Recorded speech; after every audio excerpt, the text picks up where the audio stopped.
Hello दोस्तों, स्वागत है आपका स्टडी 7 में, जहां आप हमारे साथ यूपी टेट का जो एग्जाम अभी होने वाला है उसके लिए जो प्रीवियस ईयर के सारे क्वेश्चन आंसर हैं, अभी तक के जितने भी क्वेश्चंस आ चुके हैं आपके एग्जाम में, उन्हें हम डिस्कस कर रहे हैं।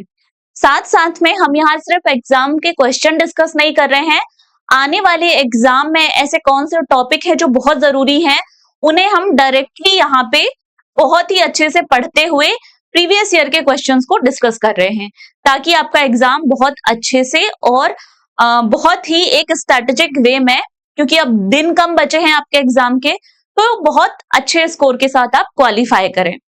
ये जो सीरीज चल रही है, इसका सिंपल एक ही मतलब है कि आपका जो एग्जाम है उसे एग्जाम ओरिएंटेड अप्रोच के साथ, है ना, जो एमसीक्यू हैं वो बच्चों के लिए बड़े इंपॉर्टेंट होते हैं।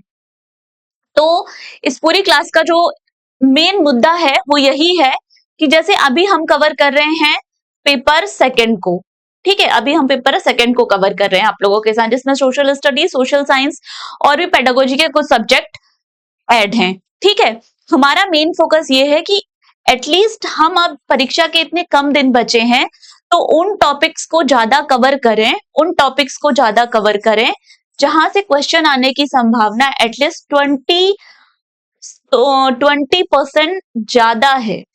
20% क्यों कह रही हूं मैं, मतलब 100% में भी ये +20 जोड़िए आप, ठीक है, तो 120% है इन क्वेश्चंस को आने की संभावना, ज्यादा होशियार बनने की जरूरत नहीं है आप, ठीक है।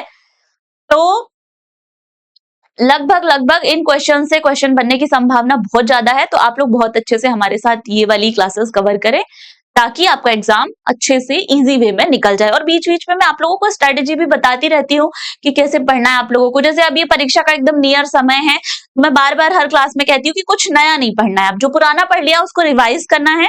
और यहाँ जो मैं कुछ कुछ टॉपिक बता रही हूँ, हिस्ट्री वाले, पॉलिटी वाले और कुछ जैसे सोशल साइंस के और भी टॉपिक्स जो आ जाते हैं, तो अब बस आप उनको अब रिवीजन पे रखें, ज्योग्राफी वाले, ठीक है। चलिए तो हम स्टार्ट करते हैं। हमने बहुत सारे प्रीवियस क्लासेस में बहुत सारे क्वेश्चंस अभी सॉल्व किए हैं, उसी को हम ये कंटिन्यू कर रहे हैं यहाँ पर, ठीक है।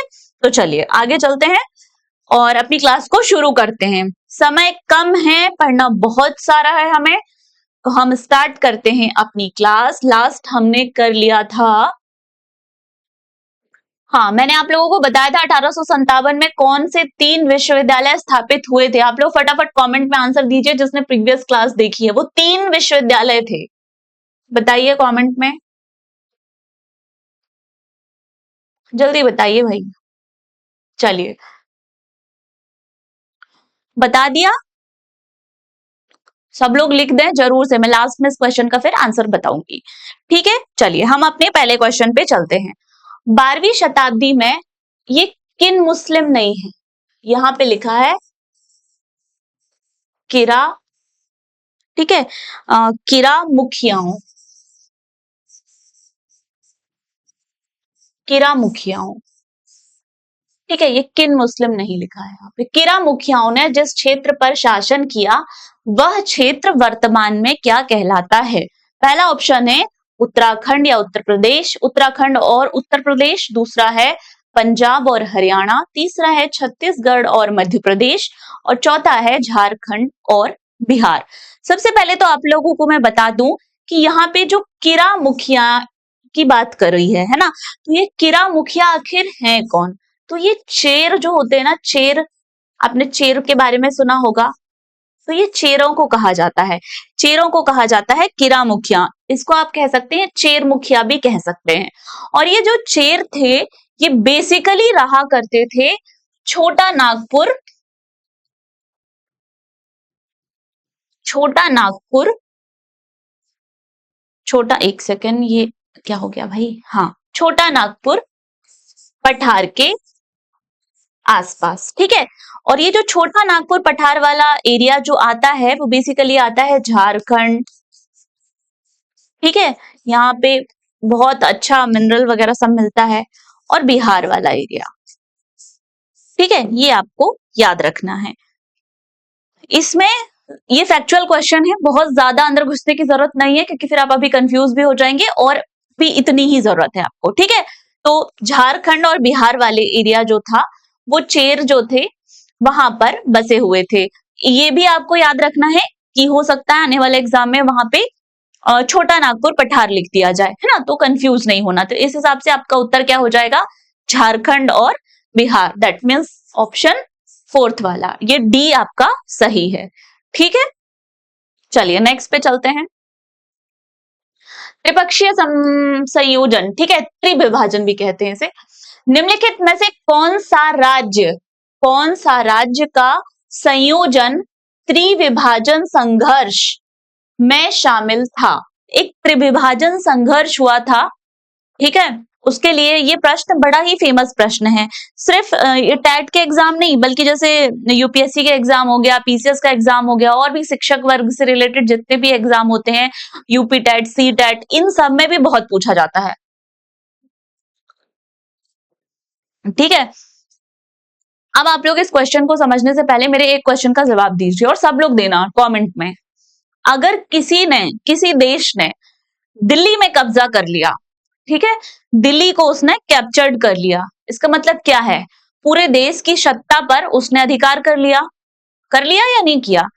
ठीक है, तो ये आज की बात है। सेम ऐसे ही बात कब थी, मध्यकाल में, लेकिन दिल्ली की जगह वहां कॉन्सेप्ट था कन्नौज का।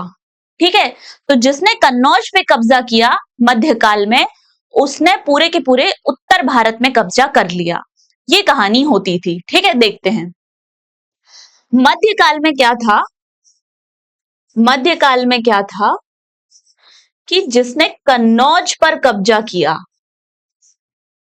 उसके पास पूरा उत्तर भारत आ जाता था। तो जितनी भी बड़ी शक्तियां थी वो कन्नौज को कैप्चर करना चाहती थी। इसी क्रम में होता है एक त्रिविभाजन संघर्ष। ठीक है, इसी क्रम में क्या हो जाता है, त्रिविभाजन संघर्ष।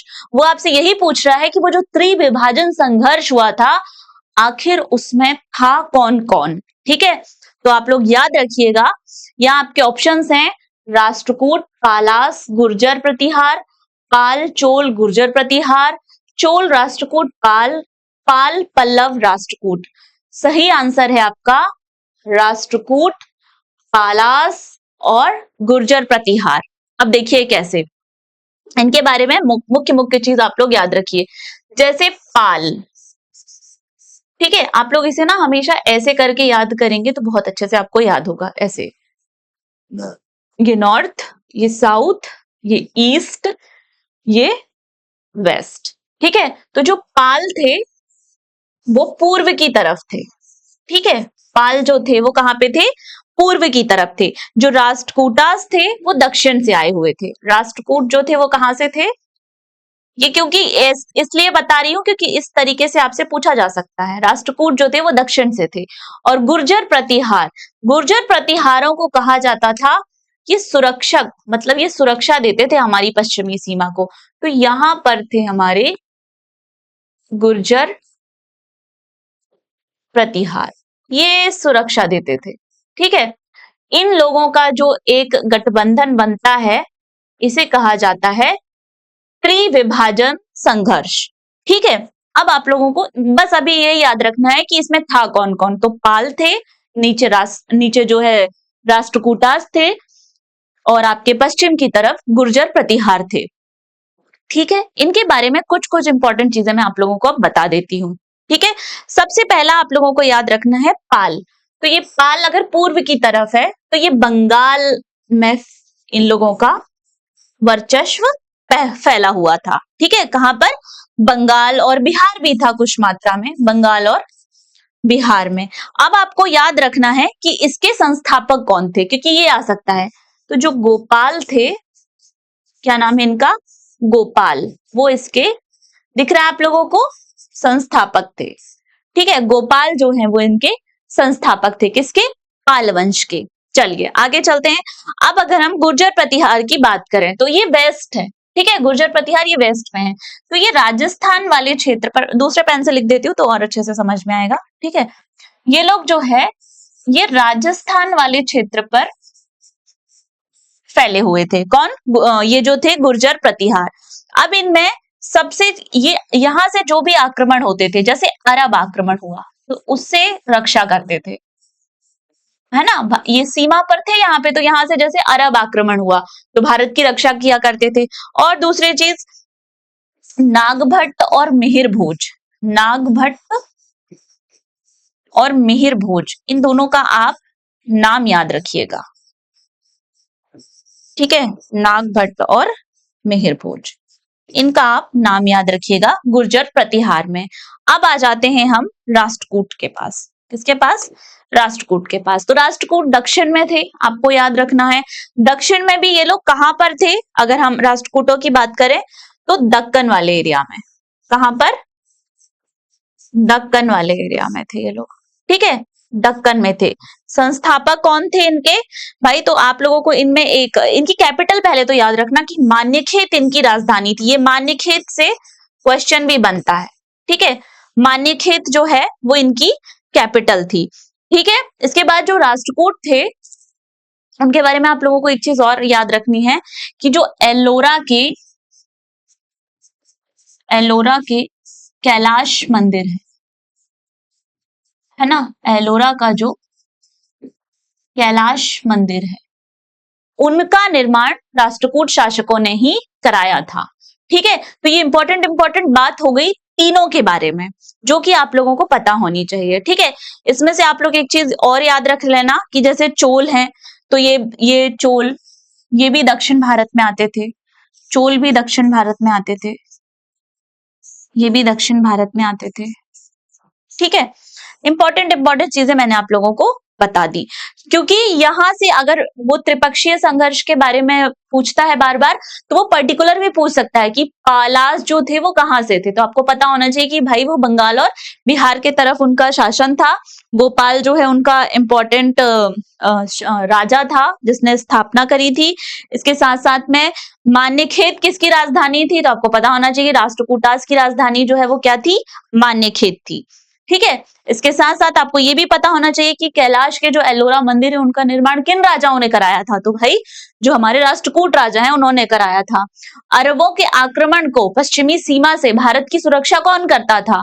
तो गुर्जर प्रतिहार करते थे, गुर्जर प्रतिहार करते थे, ठीक है। इस तरीके से आप लोगों को ये याद रखना है। चलिए, इसका आंसर भी हो गया। आई होप आप लोगों को ये क्वेश्चन समझ में आ गया होगा।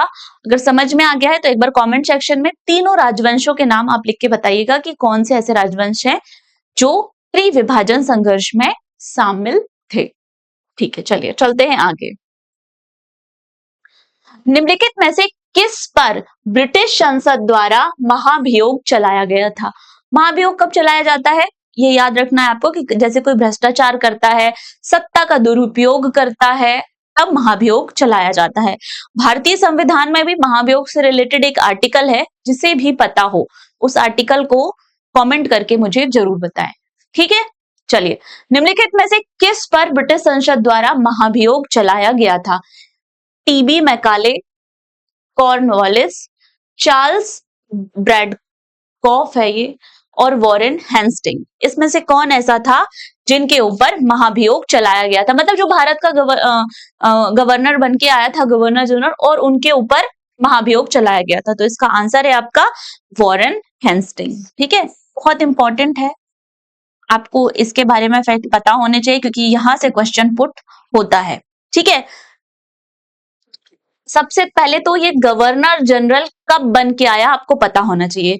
तो 1773 में जो रेगुलेटिंग एक्ट आया था आपका, उसी के साथ 1773 से 1785 तक, ठीक है, ये जो रहता है भारत का क्या बनकर आता है? गवर्नर जनरल, है ना। वो भारत अलग लिखा है क्योंकि वो अलग चीज है, तो ये गवर्नर जनरल बनकर आता है। चलिए, इसके बाद में लेकिन इसको भ्रष्टाचार के लिए मतलब इसके ऊपर भ्रष्टाचार लगा दिया जाता है। फिर 1795 में ये बरी भी हो जाता है, बरी भी हो जाता है। बरी होने का मतलब क्या हुआ यहाँ पे कि इसको अपराध नहीं किया इसने इस तरीके का, ये बोल दिया जाता है, ठीक है। साथ साथ में अब यहाँ पे बस आप लोग अभी इतना ही याद रखें क्योंकि फिर गवर्नर जनरल के बारे में तो बहुत सारी चीजें हैं, उसके लिए पर्टिकुलर एक क्लास लेनी पड़ेगी हमें, ठीक है। क्लाइव को याद रख लें आप, है ना, क्लाइव वगैरह को याद रख लें, कार्नवालिस को भी याद रख सकते हैं थोड़ा सा कि कार्नवालिस जो है इसको याद रखें स्थायी बंदोबस्त के लिए, स्थायी बंदोबस्त के लिए इसे याद रखें, ठीक है। क्लाइव को भी याद रखना। क्लाइव को ना आप लोगों को ऐसा पूछा जाता है कि किसे प्लासी का नायक कहा जाता है, तो क्लाइव को, ये प्लासी का नायक। बाकी नॉर्मल जो चीजें हैं वो तो आपको पता ही है, ठीक है। इस तरीके से ये वाली चीजें कवर होती हैं। चलिए अब हम चलते हैं, इसका आंसर हो गया हमारा वॉरेन हेस्टिंग, ठीक है। नेक्स्ट पे चलते हैं हम।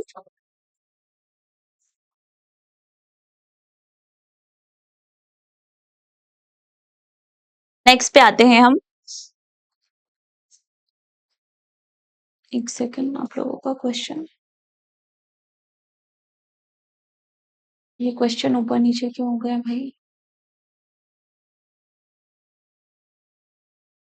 सर पॉज करना जरा, एक मिनट पॉज करना।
चलिए तो हम शुरू करते हैं। आई थिंक आवाज का कोई इशू हो रहा था, अब आप लोगों को क्लियर आ रही होगी, ठीक है।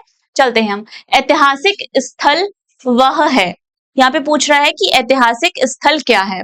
सबसे पहले हम ऑप्शंस देख लेते हैं, फिर हम पढ़ेंगे। अतीत के स्मृति चिन्ह या और अवशेष मिलते हैं। दूसरा, उत्खनन के विद्यालय होते हैं। तीसरा, इतिहास प्रिय लोग, जो इतिहास प्रिय लोग होते हैं वो यहाँ पर रहते हैं। तीसरा, इतिहासकार इतिहास लिखते हैं।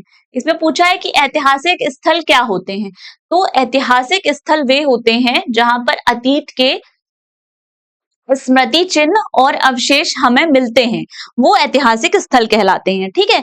जहां पर अतीत के स्मृति चिन्ह, इसमें कोई ऑप्शन गलत तो नहीं है, मैं एक बार बस देख लूं क्योंकि फिर आप लोग बहुत शिकायत करने लगते हैं कि मैम ये आपने क्या बता दिया, ठीक है।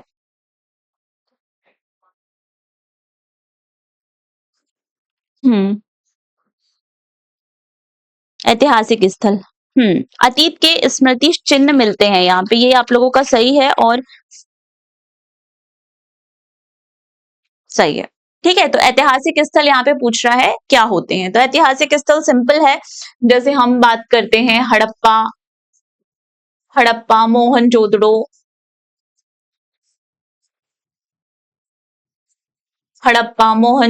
लोथल, तो ये क्या है, यहाँ से बहुत सारे भाई, हड़प्पा हो गया, वहां से कितने सारे अ, जैसे मूर्तियां मिली हैं, और मोहनजोदड़ो से अन्नागार मिले हैं, तो चीजें मिली है ना, अवशेष मिले हैं, पुराने अवशेष मिले हैं, उसी के आधार पर हम कहते हैं कि हाँ यहाँ पे कोई पुरानी सभ्यता थी, उसके आधार पर हम अंदाजा लगाते हैं इस चीज का, ठीक है। तो वहां से स्मृति चिन्ह और अवशेष दोनों ही चीजें जहां से मिलती हैं उसे क्या कहते हैं, ऐतिहासिक स्थल कहते हैं, ठीक है। चलिए आगे चलते हैं हम।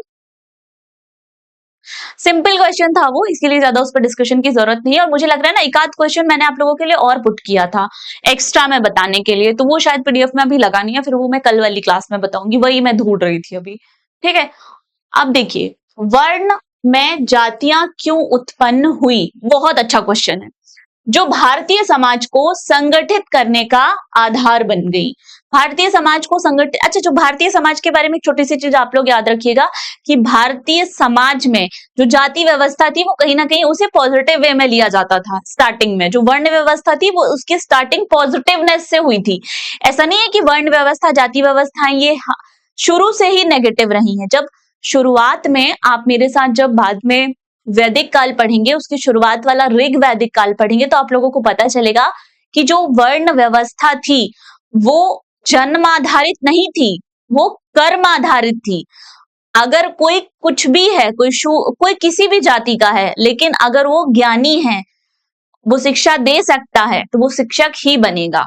ठीक है, तो जो वर्ण व्यवस्था थी वो कर्म आधारित थी, ये आप लोगों को याद रखना है।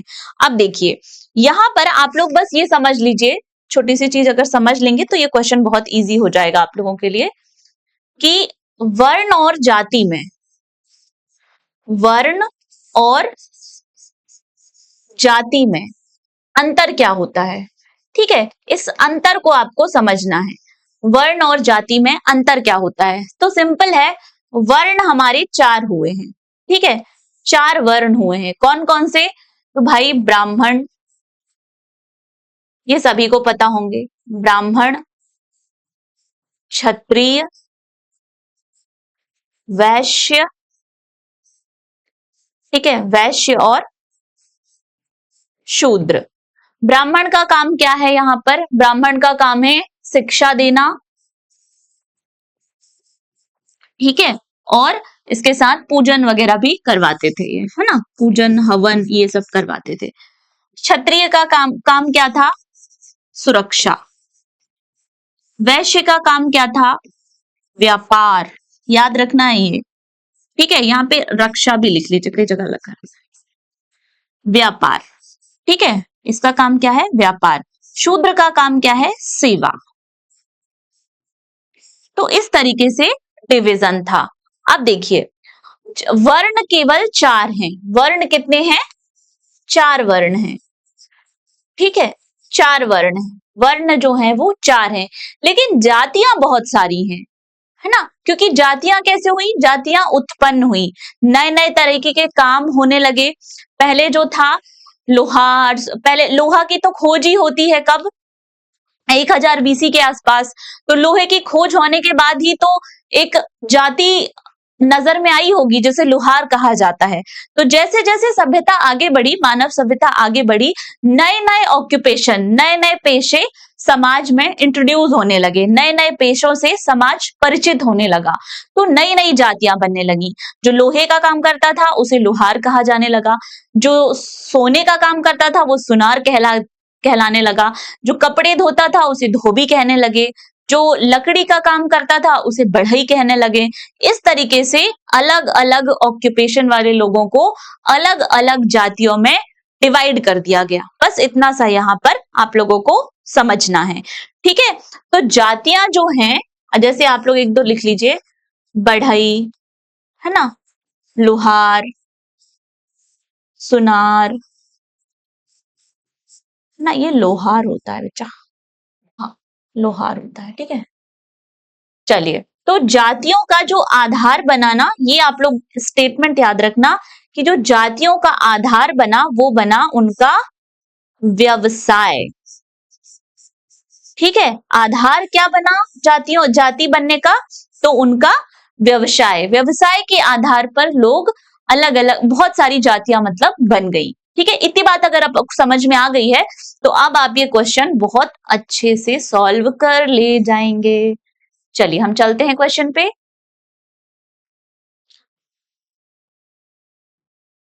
हाँ, तो वर्ण में जातियां क्यों उत्पन्न हुई? जो भारतीय समाज को संगठित करने का आधार बनी। ऑप्शन है आपके, आदिवासी लोगों की वर्ण व्यवस्था में एकीकृत होने से समस्या हुई।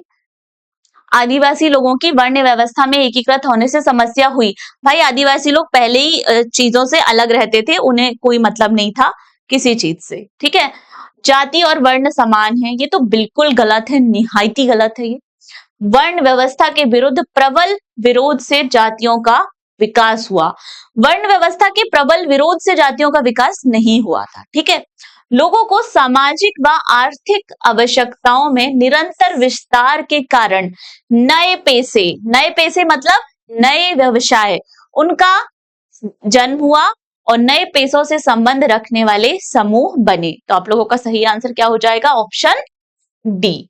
ठीक है, आप लोग मुझे अच्छे से कमेंट करके बताइए कि क्या आप लोगों को वर्ण और जाति में अंतर एकदम स्पष्ट हो गया कि वर्ण केवल 4 हैं और जातियां हजारों हैं, और जातियों का उत्पन्न जो है वो किससे होता है? व्यवसाय से होता है।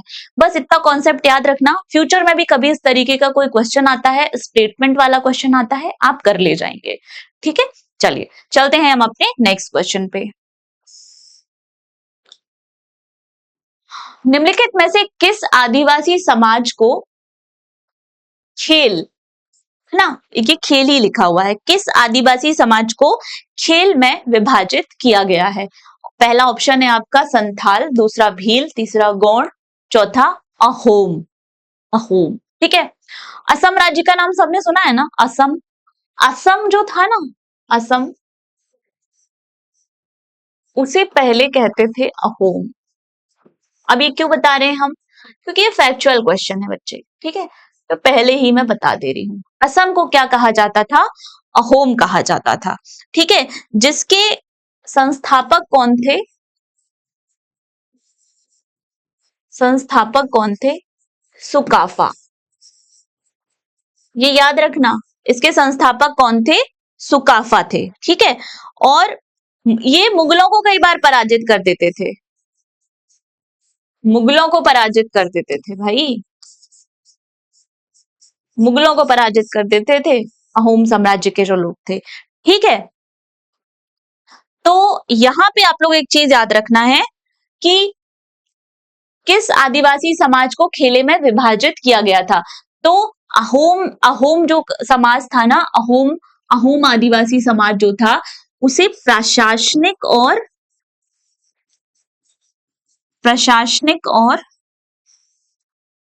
सामाजिक, ठीक है, प्रशासनिक और सामाजिक इकाई में विभाजित किया था, सामाजिक इकाई में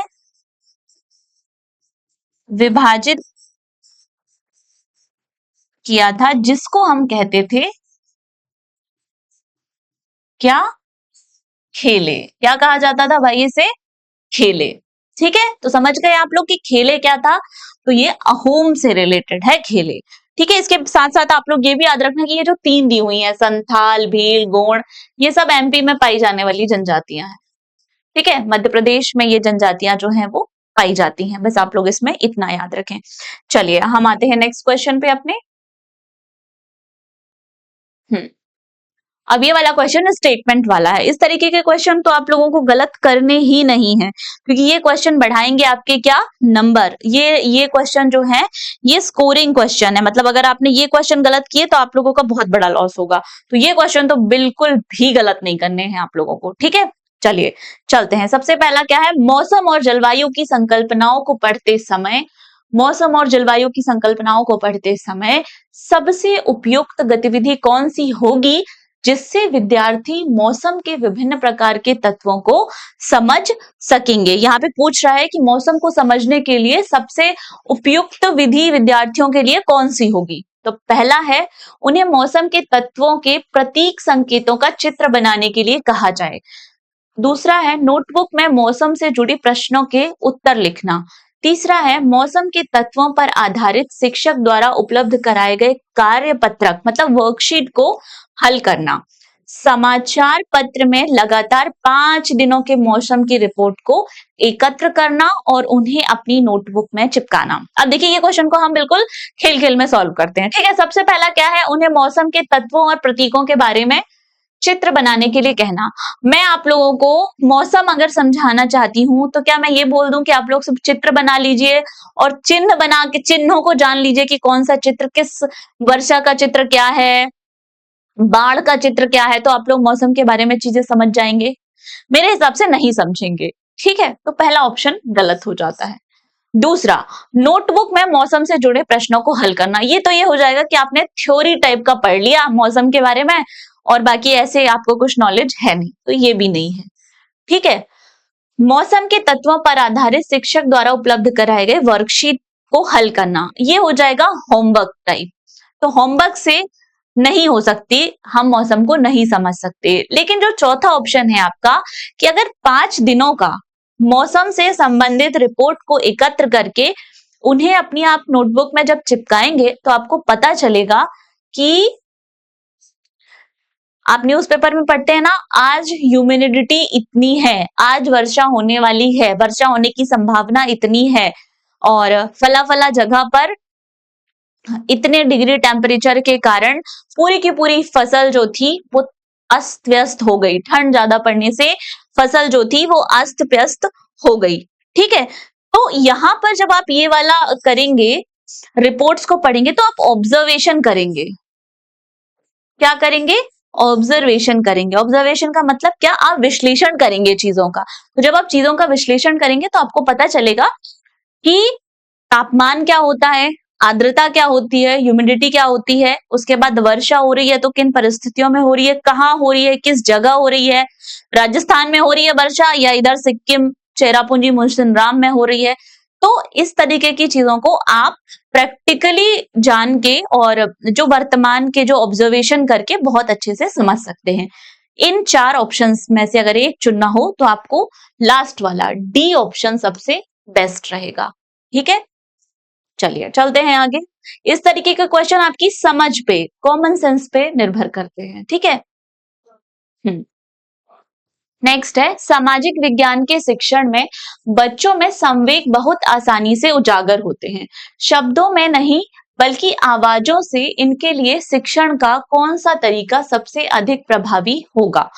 मतलब वो यहाँ पर आपसे बोल रहे हैं कि सामाजिक विज्ञान के शिक्षण में बच्चों में संवेग बहुत आसानी से उजागर होते हैं। शब्दों से नहीं बल्कि आवाजों से इनके लिए शिक्षण का कौन सा तरीका सबसे अधिक प्रभावी होगा। जब हमें आवाज के जरिए समझाना है तो कौन सा तरीका सबसे प्रभावशाली होगा। पहला, क्षेत्र भ्रमण और सर्वेक्षण, कक्षीय चर्चाएं, कक्षा में जो हम डिस्कशन करते हैं। और क्षेत्र भ्रमण का मतलब क्या हो गया कि बाहर जाके अपने एरिया में भ्रमण करना, जाना, और सर्वेक्षण करना, है ना, कि कौन सी चीज कैसी है। परियोजना पद्धति मतलब प्रोजेक्ट बनाना वाला। व्याख्यान, ये एक्सप्लेनेशन वाला। तो यहाँ पे बताना है कि ऐसा कौन सा तरीका है जो सही होगा। ठीक है। तो बच्चों को शिक्षण देने का सबसे प्रभावी तरीका हो जाएगा आपका प्रोजेक्ट विधि, है ना, परियोजना पद्धति। अगर उन्हें प्रोजेक्ट बना के चीजें समझाई जाती हैं, प्रोजेक्ट बना के चीजें समझाई जाती हैं, तो बच्चों को बहुत अच्छे से समझ में आता है और वो चीजों को बहुत अच्छे से कनेक्ट कर पाते हैं। ये भी बिल्कुल कॉमन सेंस वाला क्वेश्चन है, आप लोगों से हल हो जाना चाहिए। ठीक है। तो प्रोजेक्ट विधि से चीजों को बहुत अच्छे से बच्चों को समझाया जा सकता है। और नेशनल काउंसलिंग फ्रेमवर्क ने भी ये कहा है, एनसीएफ जो है 2005 में, उसने भी ये कहा है कि भाई बच्चों को जो है एक्टिव बेस्ड लर्निंग आप लोग सिखाइए। ठीक है। एबीएल, एक्टिव बेस्ड लर्निंग आप सिखाइए। साथ में न्यू एजुकेशन पॉलिसी भी ये कहती है, न्यू एजुकेशन पॉलिसी 2020 में जो आई है वो भी ये कहती है कि बच्चों को एक्सपेरिमेंट लर्निंग, ठीक है, एक्सपेरिमेंट लर्निंग का मतलब क्या होता है? एक्सपेरिमेंट लर्निंग, आप बच्चों को एक्सपेरिमेंट लर्निंग सिखाएं, मतलब उन्हें बहुत सारे एक्सपेरिमेंट करके दिखाएं, लाइव एग्जांपल से समझाएं बच्चों को चीजों, तो वो चीजों को ज्यादा अच्छे से और ज्यादा बेहतर तरीके से समझ पाते हैं। ठीक है। तो जब बच्चों को इस तरीके से आवाजों से, इसके लिए सबसे बेहतरीन तरीका कौन सा होगा? तो परियोजना पद्धति, प्रोजेक्ट मेथड जो है इसका सबसे बेहतरीन तरीका होगा। ठीक है। चलिए नेक्स्ट पे चलते हैं हम। अब बच्चों को हमें गरीबी को समझाना है, तो गरीबी को पढ़ाते समय कौन सी व्यू रचना सबसे अधिक उचित होगी? बच्चों को हमें गरीबी वाले टॉपिक समझाने हैं। तो वाद विवाद और चर्चाओं में विद्यार्थियों को शामिल करना, ओके, ये से भी समझ जाएंगे। विद्यार्थियों को पाठ्य पुस्तक में से पढ़ने के लिए कहना और कठिन शब्दों के अर्थ की व्याख्या करना। सिर्फ कठिन शब्दों के अर्थ की व्याख्या करने से विद्यार्थी गरीबी को नहीं समझ पाएंगे। नोट्स तैयार करना ये तो गलत ही है, केवल नोट्स तैयार करने से कुछ भी नहीं होता। विद्यार्थियों को हैंडआउट देना और उनकी व्याख्या करना। अब आप बताइए इसमें से सबसे बेहतरीन तरीका आप खुद बताइए कौन सा होगा, कि हम अपनी क्लास में अच्छे से चर्चा करें कि भाई गरीबी क्या होती है, कुछ मैं बताऊं, कुछ आप अपने थॉट्स बताएं, तो सबसे बेहतर तरीका क्या होगा? तो सबसे बेहतर तरीका होगा वाद विवाद वाला। ठीक है, वाद विवाद के जरिए बहुत अच्छे से चीजों को समझा जा सकता है। वैसे इसका एक उत्तर ये भी हो सकता है कि नोट्स तैयार करना, ये विद्यार्थियों को पाठ्य पुस्तक से पढ़ने के लिए कहना और कठिन शब्दों के अर्थ की व्याख्या निकालना, लेकिन इसमें ये ऐड होना चाहिए तब ये ज्यादा सही होगा। ठीक है, अभी ये वाला ऑप्शन आपका सही है। चलिए आगे चलते हैं हम। अब हम आज का लास्ट क्वेश्चन कर रहे हैं। ठीक है, आज की क्लास का ये हमारा लास्ट क्वेश्चन है, इसके बाद हम नेक्स्ट क्लास में देखेंगे। बस आप लास्ट क्वेश्चन और कर लीजिए। यह देखा गया है कि सांस्कृतिक, सामाजिक और वर्ग विभेद कक्षीय संदर्भ में अपने पक्षपात, पूर्वाग्रहों और अभिवृत्तियों को उत्पन्न करते हैं। अतः शिक्षण का उपागम क्या होना चाहिए? मतलब शिक्षा जो है, शिक्षा में जैसे कई बार हम पढ़ते हैं ना, किसी बच्चे से रिलेट हमने पढ़ लिया कि कोई एक बच्चा काला है, एक बच्चा गोरा है, या कोई ऊंची जात का बच्चा है, कोई नीची जाति का बच्चा है, तो बच्चों के मन में भी ये भेदभाव नहीं उत्पन्न होना चाहिए। तो एक पक्षपात रहित, सामाजिक संतुलन रहित, सामाजिक संतुलन के साथ, और पूर्वाग्रह, पूर्वाग्रह यही होते हैं कि भेदभाव की भावना वगैरह जो मन में एक बैठी हुई है, उससे हट के, है ना, उससे हट के जब हमें बच्चों को पढ़ाना है तो हम कैसे बच्चों को पढ़ाएं, ठीक है, ये पूछ रहा है। तो इसके लिए शिक्षण का उपागम, उपागम मतलब एक तरीके से तरीका क्या होना चाहिए, तो इसके लिए शिक्षण का जो उपागम है वो क्या होना चाहिए, तो आपके ऑप्शंस हैं व्याख्यान पद्धति, परियोजना उन्मुखी, चर्चा उन्मुखी और मुक्त अंत। ठीक है, तो व्याख्यान पद्धति इसके लिए सबसे अच्छी मानी जाती है। क्यों मानी जाती है? क्योंकि व्याख्यान पद्धति में हम हर वर्ड की व्याख्या करेंगे। जैसे अगर हम बोल रहे हैं कि जैसे वहां पे एक वर्ड आ गया रंग भेद, ठीक है, तो रंग भेद का मतलब हम बहुत अच्छे से व्याख्या करके बताएंगे कि आखिर रंग भेद होता क्या है ना, किस तरीके से जो जैसे हम एग्जाम्पल देंगे कि यूरोप में किस तरीके से काले गोरे का, अमेरिका में किस तरीके से चीजें हुई, और थोड़ा बहुत अमेरिकी क्रांति वगैरह का भी संदर्भ लेके, तो इन सारी चीजों को बताकर हम बच्चों को व्याख्या करते हुए चीजों को समझाएंगे तो उन्हें बहुत अच्छे से चीजें समझ में आएंगी। ठीक है, तो आई होप आप लोगों ने ये सारे क्वेश्चन अच्छे से किए होंगे, नोट्स वगैरह भी बनाए होंगे। मैंने क्वेश्चन तो फटाफट बताए हैं, लेकिन हाँ, मैंने क्वेश्चन के अलावा आप लोगों को बहुत सारी चीजें बताई हैं जो आपके आने वाले एग्जाम के लिए बहुत इंपॉर्टेंट है, और आप लोगों के लिए ये एकदम अब लास्ट का कहते क्रीमी लेयर है जो आप लोगों को मिल रहा है हमारी तरफ से एकदम फ्री ऑफ कॉस्ट। तो आप अच्छे से पढ़िए, अच्छे से नोट्स बनाइए, साथ साथ में रिवीजन भी करते रहिए, और जो चीज आपको अभी याद नहीं है ना, नया कुछ मत पढ़िए, लेकिन जब आप पीवाईक्यू ही सॉल्व करें तो जो फैक्ट आपको याद नहीं है, अब उन फैक्ट को अच्छे से याद कर लीजिए। और जहां मैं कहती हूँ कि ये आने की संभावना बहुत ज्यादा है, इसका मतलब वहां स्टार बना के लिखिए, वो चीज बिल्कुल आ सकती है। ठीक है, तो मिलते हैं अब हम अपनी नेक्स्ट क्लास में। तब तक के लिए जय हिंद, जय भारत, हंसते रहिए, मुस्कुराते रहिए और स्टडी 7 के साथ जुड़े रहिए।